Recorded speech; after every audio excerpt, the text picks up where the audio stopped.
Step into the world of power, loyalty, and luck. I'm gonna make him an offer he can't refuse. With family, cannolis, and spins mean everything. Now, you wanna get mixed up in the family business. Introducing The Godfather at ChumbaCasino.com. Test your luck in the shadowy world of The Godfather slot. Someday, I will call upon you to do a service for me. Play The Godfather now at ChumbaCasino.com. Welcome to the family. No purchase necessary. VGW Group. Void where prohibited by law. 21 plus. Terms and conditions apply. Okay, so you know that feeling you get right before like a really big fight. Two huge names going head to head. I'm talking heavyweights. Oh, yeah. Like that anticipation where you just, anything could happen. Exactly. Well, that's kind of what it felt like leading up to this LSU-UCLA women's basketball game. Definitely. Like a clash of titans. Right.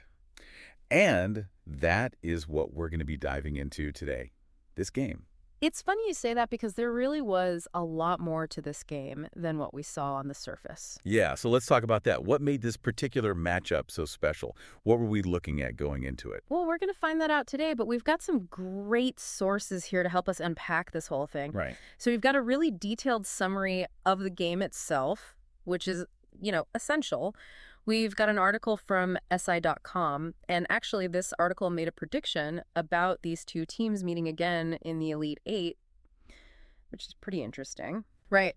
And then we've got a YouTube video we'll be looking at where they're discussing if UCLA's Lauren Betts is actually leading the Player of the Year race this year, which, she's incredible. Yeah. And then just to round things out, we're also going to be taking a quick look at Kim Mulkey's Wikipedia page just to give us a better understanding of her background and, her coaching style. Okay, so big picture. What made this LSU-UCLA game so much more than just another game on the schedule? Because it really felt like there were these greater implications. Well, yeah, think about it for a second. You've got two top teams, both with their sights set on a championship, right? So every single win, every loss, it affects their tournament seeding. Right. A higher seed can mean an easier path to the Final Four. You want to avoid those upsets. And then, of course, you've got the national rankings, which play a huge role in, a team's momentum and how they're perceived nationally. Okay, so seeding rankings, but also, just the talent on the court. Oh, yeah. It was a showcase of some of the best players in the country. Absolutely. You're talking all-American caliber players on both sides playing like you can just completely take over a game. And that was a huge part of what made this matchup so exciting. Okay, so let's dive a little deeper into each team now, starting with LSU. Obviously Kim Mulkey's name is pretty much synonymous with LSU at this point. Oh, for sure. Her arrival at LSU has just completely changed the program. Not only is she an amazing recruiter, she's bringing these top players, but the way her teams play, the intensity they bring, it's just different. Yeah. Like those demanding defensive schemes and, that emphasis on the fast break. It's classic Kim Mulkey, and it's working. Yeah, and when you watch them play high-powered offense, almost feels like an understatement. They're always putting up big numbers. Oh, yeah. Offense is a huge part of their identity. They're always pushing the tempo, looking for those open shots, and they have so many players who can score. It's a nightmare for other teams to try and defend. Okay, so that's LSU. Now let's talk UCLA. Corey Close has built a program that's a perennial contender. And they're known for something a little different. Yeah, they're known for their defense. Exactly. They're incredibly well coached. They're disciplined, and they make it so hard for teams to score on them. Like you said, LSU is all about offense. UCLA is all about that shutdown D. Yeah, and a big part of that is Lauren Betts. She's a force in the paint. Oh, absolutely. Lauren Betts has been incredible for UCLA. And her impact goes way beyond just scoring. She demands a double team almost every time she touches the ball, which opens things up for their shooters. Right. And then defensively, her size and her length, it just changes the whole game. She alters shots. She controls the boards. She's a game changer. Yeah. And then you've also got Gabriela Jaquez, who's been really stepping up for UCLA as well. Yeah, Gabby Jaquez brings so much to that team. She can score, she can rebound, and she always seems to make the big play when they need it most. Right. She's a clutch player. And then you've got Tamia Gardner, who transferred in from Oregon State. Oh, yeah. Tamia Gardner is another great addition to that UCLA roster. She's a very talented player, and it says a lot about Corey Close and the program that they're able to attract players like her. Okay, so we talked about the teams now. Let's talk about the coaches. Yeah. Kim Mulkey. You look at her career, it's just win after win after win. What is it about her coaching style that has made her so successful for so long? It's not just about the intensity that you see on the sidelines. I mean, obviously she's very passionate, very intense, Yeah. but her teams are just so well prepared. I mean, strategically, mentally, they're always ready to play. Mm. And she instills this toughness in her players, this belief that they can overcome anything. Yeah. And, she's won championships everywhere she's been. So that experience, that pedigree, it creates a culture of winning. Her players, they expect to win. They're held to a very high standard. And then you've got Corey Close, who maybe doesn't have as many national titles as Kim Mulkey, but is still considered one of the best coaches in the game. What makes her so special?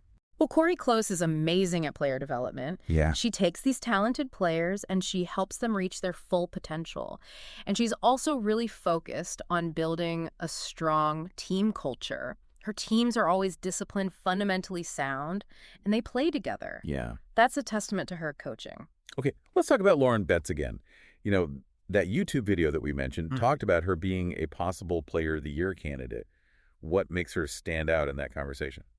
Well, it's amazing how quickly she's become such a dominant player. Like, she's always been good, but this year she's just taken it to a whole other level. Yeah. The combination of her size, her skill, and her athleticism, it's pretty rare. And the fact that people are even talking about her as a Player of the Year that early in her career, it just shows you how special she is.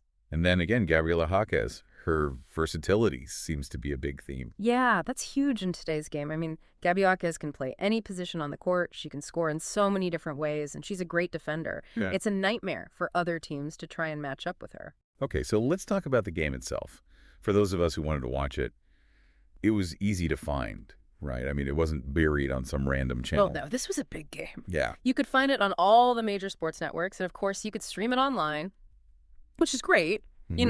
Women's basketball is getting more and more popular, and it's easier than ever to watch these big games. And even if you couldn't watch the game live, you could still follow along pretty easily. Oh, yeah, definitely. I mean, all the sports websites, all the apps, they all have live scores and play-by-play updates and analysis. So you can, Yeah. Even if you're busy, you can still keep up with what's happening. And we talked about this a little earlier, but, Yeah. When you have two highly ranked teams like this playing each other, it's a big deal for the women's Final Four picture. Yeah, for sure. I mean, every game matters, but these games, they really matter.